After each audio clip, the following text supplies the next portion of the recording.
Hi guys, মই এটা নতুন ব্লগত আপোনালোকক স্বাগতম জনাইছোঁ। বলক ভিডিঅ'টো আৰম্ভ কৰোঁ। আৰু সকলোকে দুৰ্গা পূজাৰ শুভেচ্ছা জনালোঁ। আজি হৈছে মহাষ্টমী আৰু এতিয়া মই যাবলৈ ওলাইছোঁ দুৰ্গা মন্দিৰ। আৰু আপোনালোকে ভিডিঅ'টো সকলোকে চাই আহি পাই গ'লোঁ। এইফালে চাই লওক। এতিয়া আমি ভিতৰলৈ যাম। মহাষ্টমী সকলোৱে চাকি বন্তি জ্বলায় আৰু শৰাই লৈ আহে আৰু এইফালে নাম প্ৰসংগ চলি আছে। প্ৰথমবাৰ এইবাৰ আমাৰ ইয়াতে এখন পূজা হৈছে, সেইখন চাবলৈ এতিয়া যাবলৈ ওলাইছোঁ, মানে ঘৰৰ পৰা যাবলৈ ওলাইছোঁ। তাৰপিছত আপোনালোকক দিনত যি দেখাইছিলোঁ সেইখনতো যাম আমি, মানে নাম আছে। বলক ভিডিঅ'টো চাই থাকক। এতিয়া আমি আহি পাই গ'লোঁ বিহুগঙা প্ৰথম বাৰ্ষিক দুৰ্গা পূজা। ইয়াত গহপুৰ পঞ্চজন্ম শিল্পী সমাজে ভাওনা প্ৰদৰ্শন অলপ ভিতৰলৈ ভাওনাৰ কিছু দৃশ্য দেখাব পাব।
এই জাগাত অৱস্থা এইটো ল'ৰা সিহঁতৰ লগত হেৰি আছে, ইহঁতে কথা কৈ আছে, ইহঁতৰ লগত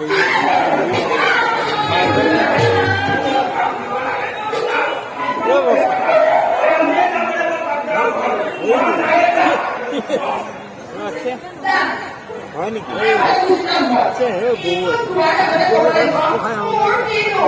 গাড়ী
ৰাজকীয় অপচাৰ কৰিছে সীতাৰ চৰিত্ৰ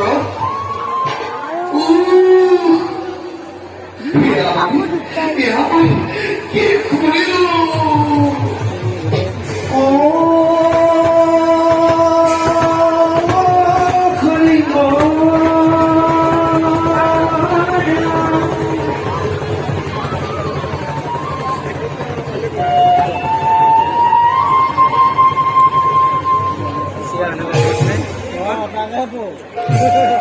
একদম মেকআপ করছে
Ooh.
আহি গ'লো এতিয়া ইয়ালৈ আহিছোঁ এইফালে নাম চলি আছে এইফালে আপোনালোকে ফটো উঠিব পাৰে আজি ভিডিঅ'টো চাই কেনে পাইছে যদি ভাল লাগিছে like comment share and subscribe কৰি দিব